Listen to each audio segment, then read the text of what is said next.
The night sky over the Arizona desert was usually clear and studded with stars, a canvas of cosmic art. Tonight, however, the staff at the secluded government research facility had gathered outside, eyes skyward, not for stargazing, but for a predicted meteor shower. Jack, a young engineer known for his curiosity and quick thinking, leaned against the hood of a military jeep, binoculars in hand. Beside him, Dr. Helen Maris, the facility's lead astrophysicist, checked her equipment readings. "Are you sure it's just a standard meteor shower, Helen?" Jack asked, scanning the sky. "It's supposed to be," Helen replied, her voice tinged with uncertainty. "But the readings are odd, spikes in electromagnetic signals just before entry. It doesn't quite add up." As they spoke, a streak of light cut sharply across the sky, larger and brighter than a typical shooting star. It was followed closely by another, both trailing fire as they barreled toward the earth. "That doesn't look like any meteor I've ever seen," Jack murmured, lowering his binoculars. Helen was already on her phone, reporting the incident. "This is Maris. Initiate containment protocol. We have unidentified objects making landfall, possible non-meteor entities." Within minutes, the facility was buzzing with activity. Jack and a security team were dispatched to the crash site, a few miles from the facility.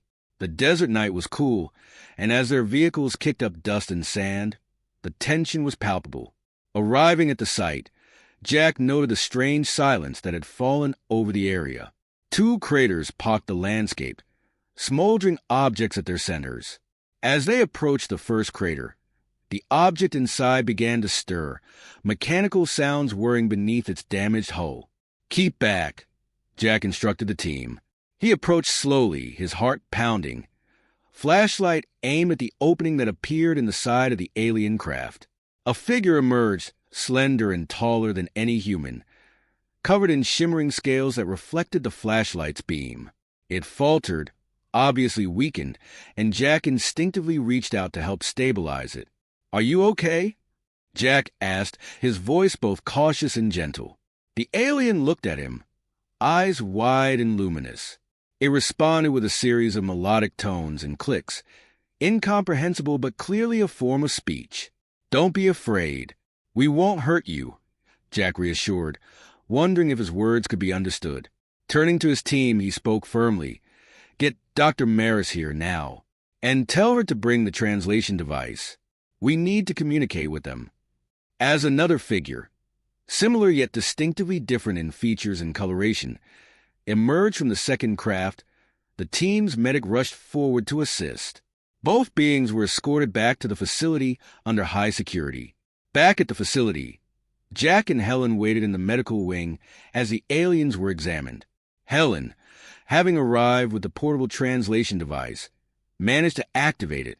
"Hello, I am Dr. Helen Maris, and this is Jack. We mean you no harm," Helen said into the device, which emitted the same melodic tones back to the aliens. One of the aliens, now sitting up on the examination table, responded. The device translated its tones into halting English. "I am Lyra, and this is Scylla. We are explorers, not invaders." Jack nodded, offering a smile. "Welcome to Earth, Lyra and Scylla. Looks like we have a lot to talk about." As the initial fear subsided, curiosity took its place, marking the beginning of what was to be an extraordinary encounter, one that would challenge every preconception Jack had about life beyond Earth. The atmosphere inside the government facility was thick with anticipation and a hint of caution. Jack led Lyra and Scylla, the alien visitors, through the sterile corridors flanked by security personnel. Despite the initial tension, the aliens walked with a dignified grace, their eyes scanning the unfamiliar human technology surrounding them.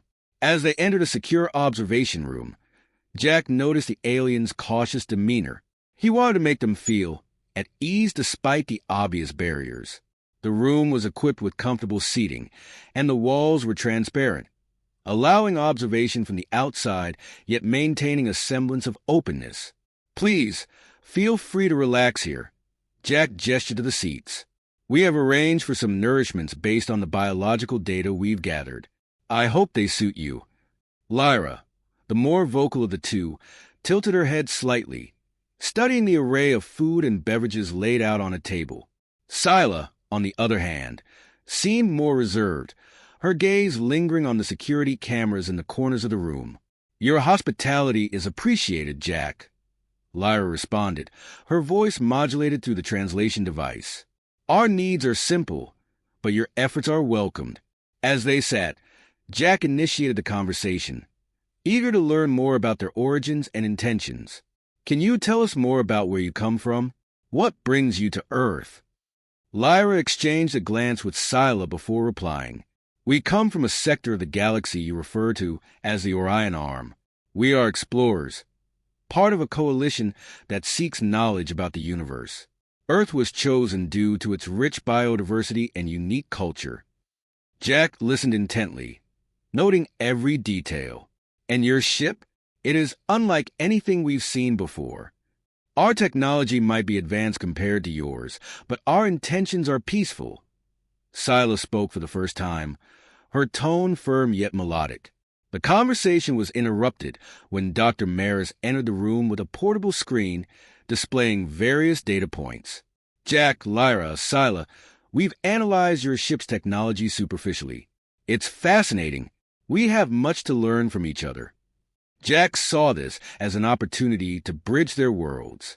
Perhaps a mutual exchange could benefit us all. We can offer insights into our technologies and cultures as well. Lyra nodded. That would be desirable. Understanding is the foundation of peace. Their dialogue was deepening, yet Jack could sense the underlying tension, each party wary of potential missteps. He decided to shift to a lighter topic. I'd like to show you something typical of Earth culture, perhaps a tour of our facility tomorrow. Both Lyra and Scylla seemed intrigued by the proposal. We would appreciate that, Jack. It will help us understand your kind better, Lyra replied. As the meeting drew to a close, Jack felt a cautious optimism. The successful communication had laid the groundwork for what he hoped would be a significant cultural exchange. However, he was also aware that the eyes of his superiors, and likely the world, were on them, scrutinizing every move. Back in his quarters, Jack reflected on the day's events. The responsibility weighed heavily on him, but the potential for this encounter to alter human understanding of the universe was an exhilarating prospect. Tonight, Earth was not just a planet in the vast cosmos. It was a meeting point for interstellar civilizations. In the secure confines of the government facility's high-tech communication lab, Jack, Lyra, Scylla, and Dr. Helen Maris sat around a large oval table, surrounded by screens and devices. The mood was one of intense focus as they prepared to delve deeper into understanding and communication. Today, we're going to try something a bit more advanced, Helen announced, powering up a sleek device that looked like a mix between a computer and a translator. This is our latest development in linguistic translation technology. It should allow us to communicate more freely. Lyra and Scylla examined the device with evident curiosity. Their eyes, reflecting a cautious intelligence, moved between the device and the humans, assessing the new tool. Jack initiated the session. Let's start with basic information exchange. We can share details about our solar system, and perhaps you could do the same. Lyra nodded, her voice clear through the translator. Agreed. Understanding each other's cosmic neighborhood will provide context for our respective civilizations. As Helen keyed in commands, diagrams of the Milky Way appeared on the screens, along with a detailed map of the solar system. Jack explained the positions and basic facts about each planet, noting Earth's location relative to the Sun. Scylla responded by introducing their own star system, which they called Kales. The images they provided displayed a binary star system with multiple habitable planets. The complexity and beauty of their home were met with awe by the human team. Your system is quite remarkable, Jack said, genuinely impressed. It seems you have multiple planets capable of supporting life. Yes, Scylla replied. Kales is home to diverse species and cultures. We are from different planets but share common goals. The discussion then shifted to technology, with Lyra explaining some of the basic principles behind their propulsion and energy systems, carefully avoiding any sensitive information that could cause security concerns. Jack and Helen listened intently, taking notes and occasionally exchanging excited glances. We use a form of energy that is harnessed from stellar radiation combined with quantum entanglement for communications, Lyra described. It allows for efficient and, more importantly, clean energy consumption. Helen was particularly fascinated. That's revolutionary. The concept of using quantum entanglement on such a scale. It could change everything we know about energy and communication. The conversation continued with cultural exchanges. Jack introduced Earth's diverse cultures, languages, and the concept of national borders, which seemed to intrigue yet perplex the aliens. Your planet is both divided and united by its differences, Lyra mused. It's a paradox. Jack smiled. Yes, it's complicated, but also what makes Earth unique. And what about Kaylee's? Do you experience similar divisions? In some ways, Sila admitted, but our challenges have often led to unity rather than division. We learned long ago that survival depends on cooperation. As the meeting wrapped up, it was clear that significant progress had been made. Not only had they shared valuable information, but trust was slowly being built. Jack felt a mix of excitement and responsibility. This was uncharted territory, and every step forward opened up new possibilities for both understanding and misunderstanding. Thank you for this exchange, Jack said as they stood to leave. I look forward to learning more and sharing more about our world. Lyra's and Sila's expressions were unreadable, but their nods were affirmative. As do we, Jack. As do we. The following morning, Jack arrived early at the guest quarters where Lyra and Sila were staying. He found them awake and seemingly eager to start the day. Good morning. I thought we'd begin with a tour of some everyday human technologies. It might give you a better sense of how we live, he suggested, leading the way to a series of demonstration rooms set up by the facility.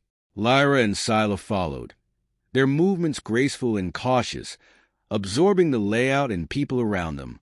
Jack first introduced them to a typical Earth kitchen, explaining the function of various appliances, the refrigerator, oven, and microwave. Lyra was particularly interested in the concept of refrigeration.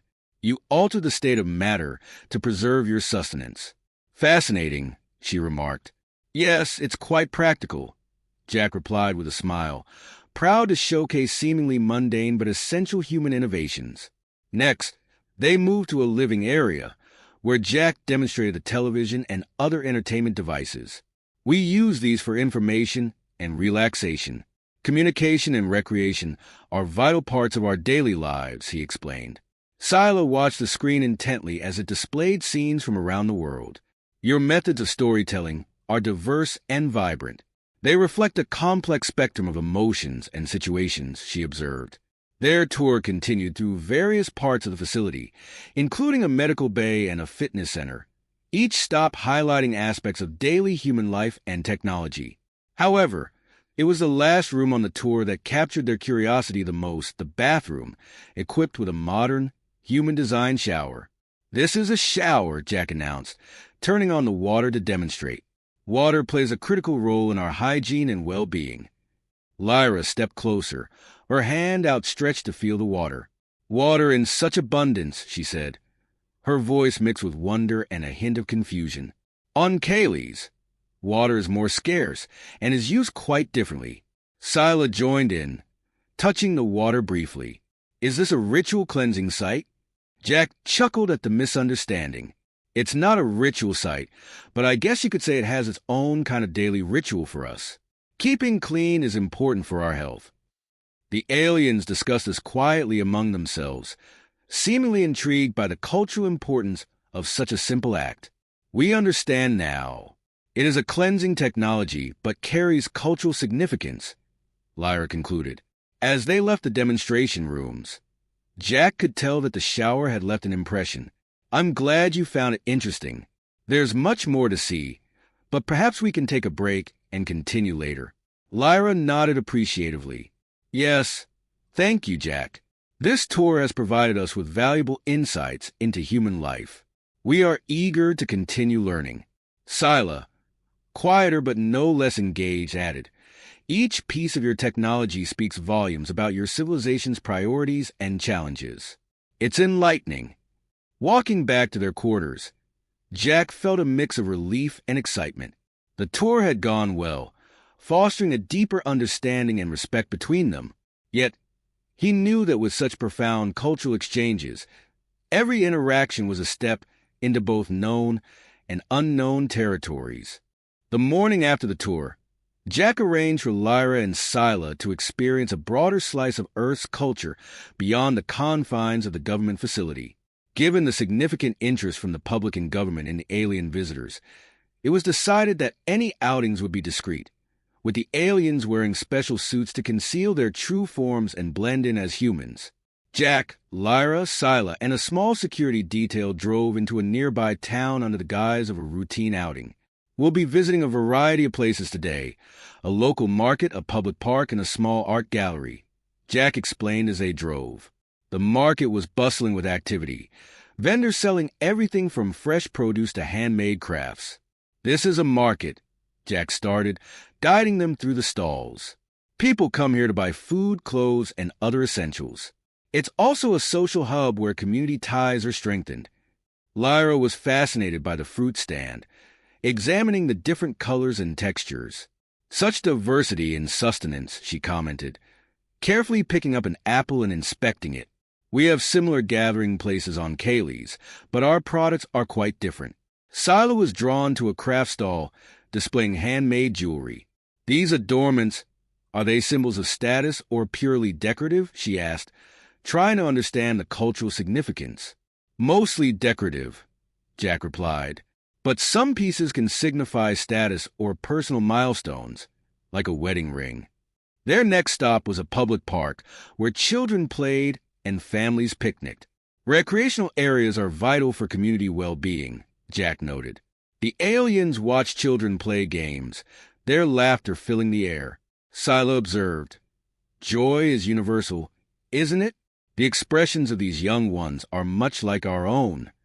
At the art gallery, they viewed works from local artists ranging from paintings to sculptures. "Art is a reflection of our world, our emotions, and our imaginations," Jack explained as they moved from piece to piece. Lyra was particularly taken with a painting of the ocean. "The use of colors and shapes to express emotion is impressive. We use sonic patterns in a similar way." The outing provided a rich tapestry of human culture for Lyra and Sila, and their thoughtful questions and observations offered Jack insights into their perspectives as well. As they drove back to the facility, Lyra summed up the day. "Today was enlightening. We saw how your people cherish both individuality and community." Sila added, "And we see more clearly now the challenges and beauties of your world. It helps us understand you better." Jack felt a sense of accomplishment. The day had gone smoothly, and the interactions had been profoundly positive. He hoped these small steps would pave the way for deeper understanding and cooperation between their peoples. Back at the facility, as they said their goodbyes for the evening, Jack was optimistic. The exchange of cultures was a delicate dance, and today had been a step in harmony. The experiences of the day had not only broadened the aliens' understanding of human life, but also enriched his own perception of humanity through their alien eyes. The successful cultural exchange had a downside. Word of the alien visitors had leaked to the public. Media outlets picked up the story, leading to a frenzy of speculation and concern. Amidst the storm of headlines, a fringe group, known as Terra Firma, rose prominently with a stark opposition to any alien presence on Earth. Jack was briefed early one morning about the escalating situation. "We've got increased chatter online. Terra Firma is rallying for a major protest, possibly worse," explained Commander Stevens, the head of facility security, in a grim tone. "That sounds serious. How are we planning to handle this?" Jack asked, concern etching his features. "We're tightening security around the facility and keeping a close eye on any threats. I recommend keeping the visitors out of public view for now," Stevens replied. Jack nodded. understanding the gravity of the situation. He met with Lyra and Scylla to explain the developments. There's a significant amount of fear and misunderstanding about your presence here. It's causing some unrest. Lyra responded with a calm that belied her concern. We do not wish to cause disruption. Our mission is peaceful. Scylla added, perhaps it would be wise for us to limit our exposure to the public until tensions subside. Despite these precautions, terra firma managed to organize a large-scale protest outside the facility gates. The situation escalated quickly when some of the protesters, fueled by fear and misinformation, breached the facility's outer security perimeter. The security alarms blared, and the facility went into lockdown. Jack, Lyra, and Scylla were in the communication lab when they heard the commotion. We need to get you to safety, Jack said, leading them towards a secure room. As they moved through the corridors, they could hear the distant shouts of the protesters who had made it inside the building. The security team was quick to respond, managing to contain the breach, but the facility was now in a state of high alert. Inside the secure room, Jack checked the surveillance feeds. The situation is under control for now, but we're not out of the woods yet. I'm sorry you had to see this side of humanity, he said, his voice laced with regret. Lyra, watching the chaos unfold on the screens, spoke thoughtfully. Fear often leads to conflict. We've seen it on our worlds too. It is not unique to humanity. Scylla, standing beside her, nodded in agreement. This will be a valuable lesson in our reports back home. The complexity of human emotions and reactions is something we need to study further. The hours passed with the facility remaining on high alert, and eventually, the protesters were dispersed and the immediate threat was neutralized. Jack, Lyra, and Scylla emerged from the secure room to assess the aftermath. Commander Stevens debriefed them. We've secured the area and are coordinating with local law enforcement. Measures are being put in place to prevent another incident. The breach was a stark reminder of the delicate balance between curiosity and fear, openness and suspicion. Jack felt a renewed responsibility to bridge these gaps, not just for the sake of the visitors, but for humanity's role in the larger cosmic community. The events of the day underscored the urgent need for dialogue and understanding in the face of fear and ignorance. The aftermath of the breach cast a long shadow over the facility. Despite the immediate threat being neutralized, the air was thick with tension, and the staff remained on high alert. Jack, Lyra, and Scylla convened in a secure conference room to discuss the next steps, understanding that the incident had significantly altered their situation. We need to reassess our approach, Jack began, addressing both the aliens and the facility's security team. The breach exposed vulnerabilities not just in our security, but in public perception and response. Lyra nodded gravely. We have observed similar situations on our planets. Fear can lead to hostility. It is unfortunate but not unexpected. Scylla added, perhaps we should consider accelerating our departure. It is clear that our presence here may incite further conflict. Commander Stevens interjected. We've beefed up security, and we're coordinating with federal agencies. We can assure your safety, but the public sentiment is volatile. As they strategized, an urgent message interrupted their meeting. The leader of terra firma had managed to bypass security layers, demanding to confront the aliens directly. The facility was once again thrust into a critical situation. Jack and Commander Stevens quickly formed a plan. We'll handle this diplomatically, Jack insisted. Let me talk to him. Maybe we can resolve this peacefully. With heavy security, Jack met the leader in a containment room, a transparent, secure space designed for high-risk encounters. The man was visibly agitated, his eyes darting around, taking in the stark room. Why are you harboring these creatures? Don't you see they're a threat? The leader demanded, his voice harsh. Jack responded calmly. They're not a threat. They're explorers, much like we aspire to be.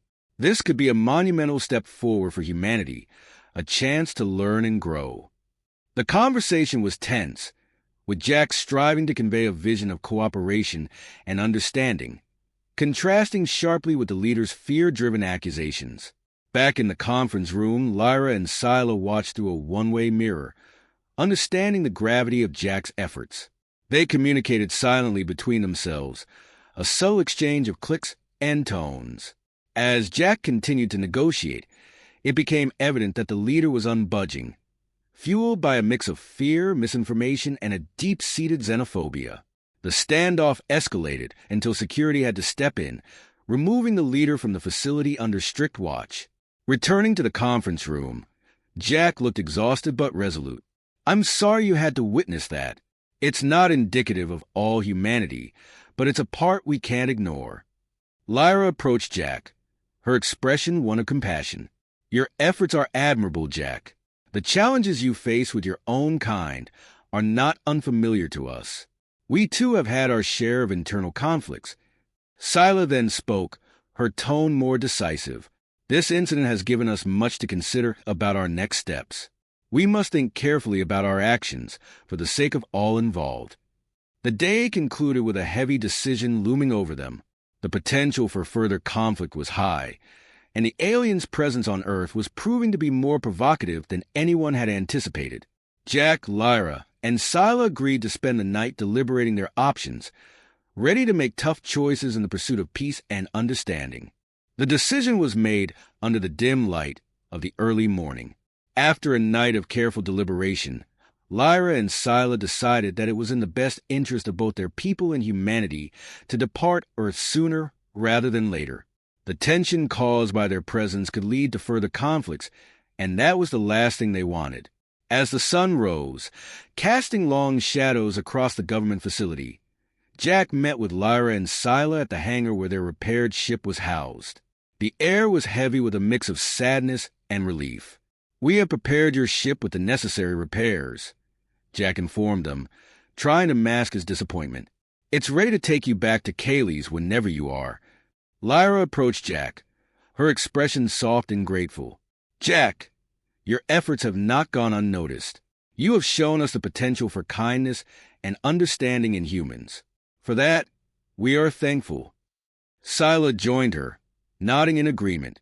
"Our report to our council will reflect the complexity of humanity, its capacity for both conflict and compassion. We hope this will not be the last interaction between our species." Jack looked at the sleek, alien craft, its surfaces gleaming under the hangar lights. "I hope so, too. Maybe one day, under better circumstances, we can visit each other's worlds without fear or suspicion." The moment was bittersweet as they walked to the ship's entry ramp. Commander Stevens and a few other staff members joined them to say their farewells. The atmosphere was respectful, marked by a mutual understanding of the gravity of this moment. Lyra turned to Jack just before entering the ship. "Keep looking up, Jack. The stars are full of wonders waiting to be discovered, and I believe humanity has a significant part to play in that exploration." With a final nod, Lyra and Scylla disappeared into their ship. The engines hummed to life, a low vibration that filled the hangar with the sound of impending departure. Everyone stepped back as the ship lifted off gracefully, leaving no trace but a gust of wind. Watching the ship ascend into the blue morning sky, Jack felt a profound sense of loss but also hope. The encounter had challenged him, changed him, and perhaps changed how humanity viewed itself in the universe. As the ship became a mere point of light against the vastness of the sky, Jack turned back to his colleagues. "Let's get back to work. We have a lot to do, a lot to learn, and a future to prepare for." The hangar doors closed behind them, signaling the end of this extraordinary chapter and the beginning of a new one. Jack knew this experience would linger in his mind, a reminder of what was possible when different worlds met, not with conflict, but with curiosity and a desire to understand.